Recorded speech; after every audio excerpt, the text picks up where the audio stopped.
Magnet television. Magnet television. Magnet television. You're watching Magnet television because what else are you going to do?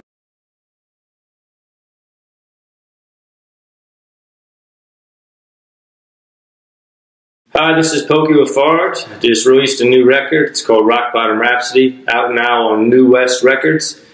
I play music, I write, I sing, I perform. Well, at least I used to. And I used to shop at a grocery store, but now I just order my groceries off of the internet.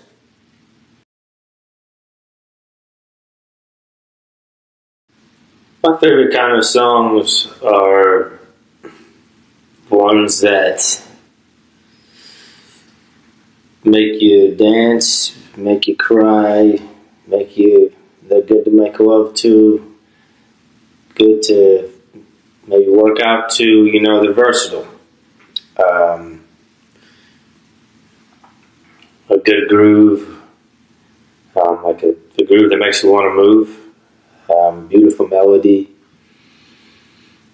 poetic lyrics, but also, you know, music for me is it's not so much as healing as it is somewhat escapism, you know.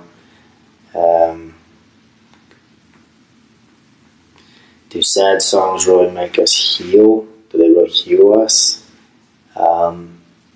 You know, and even dance songs, you know, they make us feel better for a little while. Can they be a catalyst towards some kind of rejuvenated spirit? I don't know. I don't know if I buy that. I think it's just another drug.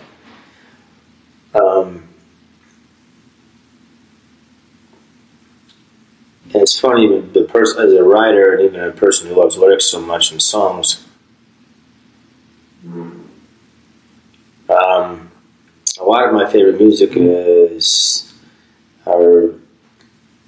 have lyrics I don't understand. So I listen to a lot of Spanish music, Spanish-speaking music, and I really love an artist by the name of Simón Díaz from Venezuela. And he has a song called Tonada de Luna Lena, and tonada is a certain folk song, type of song. I believe it to be a little bit more of a slower tempo, more melancholic. But it's funny, as much as I like big arrangements, I'm still at the heart of minimalist, and I love acoustic music more than anything. That's the reason I even started playing music. This song is him, and I don't think it's a guitar. It might be a trace, some kind of stringed instrument from Venezuela, and it's just him and his voice. And this song, it just takes you to another world. It takes you beyond Venezuela. It takes you out of wherever I'm at when I listen to it. And to me, I think is timeless.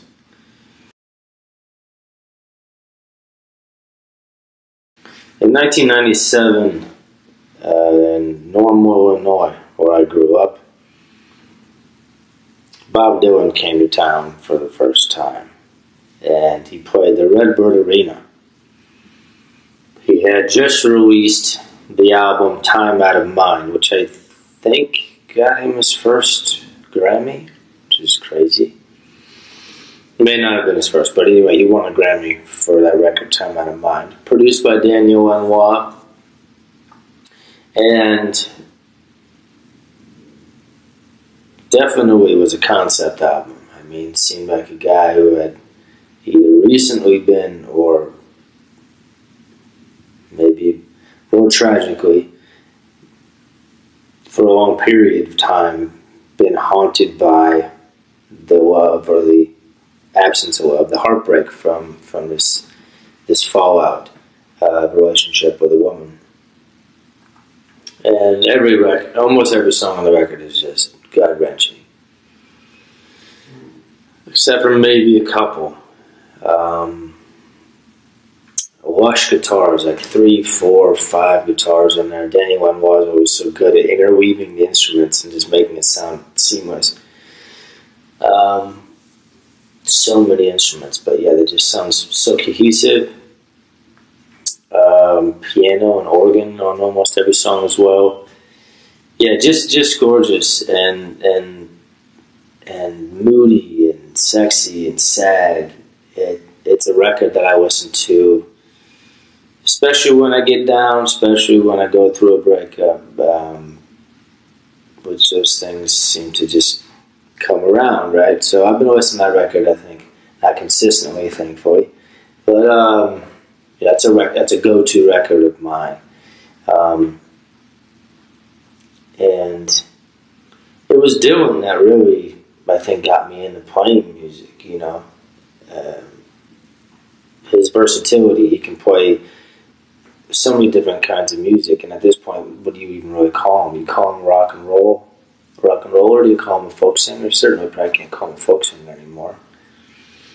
But the foundation of his music was based on so many different styles, not just American, around the world. So that got me into looking into different styles. Looking back into blues and jazz and country and so on, so forth. And this album being his favorite, or my favorite, you know, and that says a lot for what that record means to me. My favorite artist, the guy who got me started playing. So, yeah, if you haven't heard Bob Dylan's Time Out of Mind, check it out. But hide the whiskey when you do.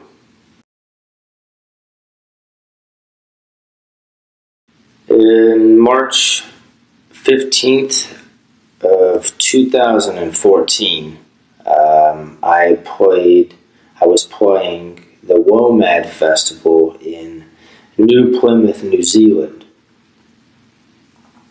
There was a hurricane blowing through, Hurricane Lisa, something like that. You Kiwis might have to remind me on that, but the festival still went on, and what a festival it was. It was a world music festival of the highest quality, into the truest sense of the word. I mean, they had people, deep folk music from India, Pakistan, China, Africa, South America. There was this one artist there by the name of Daniel Waro, DANYELWARO, and there wasn't a piano, a guitar, a bass, no stringed instruments at all in the band. It was just percussion and voices. 4 or 5 part harmony with these crazy percussion instruments. Daniel Waro was the only one standing up. The other guys were sitting down playing stuff, playing the different percussion instruments. Daniel's standing up, shaking what looks like this washboard, but he's not like playing a washboard. It just looks like a washboard, and it's a percussion instrument. It's got like dried beans in it or seeds. So I thought, well, I've since done some research on them to find out exactly what it is, but it's called a kayam, and it's filled with wild saffron seeds. They dry them out, and it's made from dried sugar cane, and the seeds from the sugar cane. It's crazy. Anyway, the rain's coming down, the wind's blowing. These guys from the island of Réunion, which is an island off of Madagascar in the Indian Ocean, they're singing in Creole French. There's beautiful minor key dance music, just the deepest grooves, you know. Can't understand anything they're saying. And the rain's pouring, the wind, and the hurricane, the trees are bent. Man, it was deep, man. It was emotional. And I fell in love with his music and been listening to it ever since.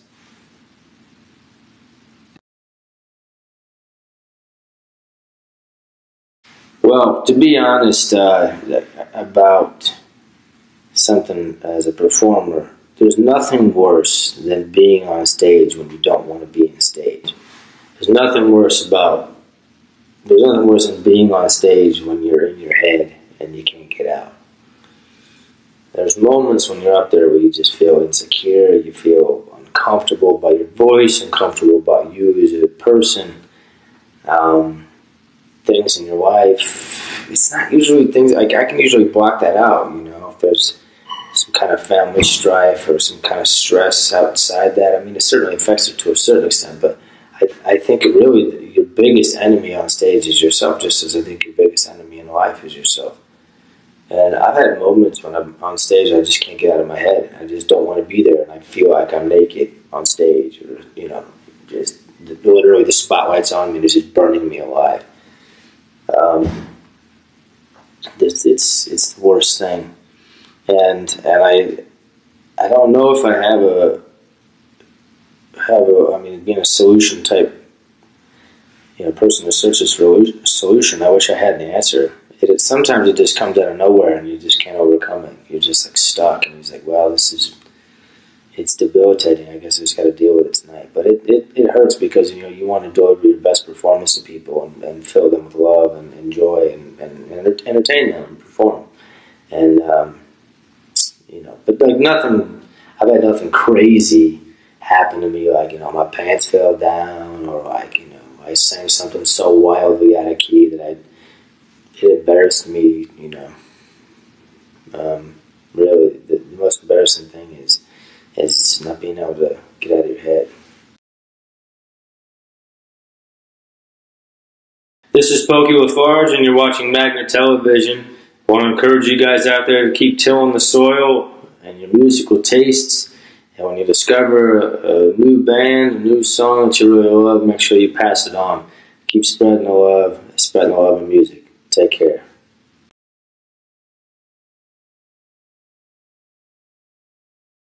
Cine.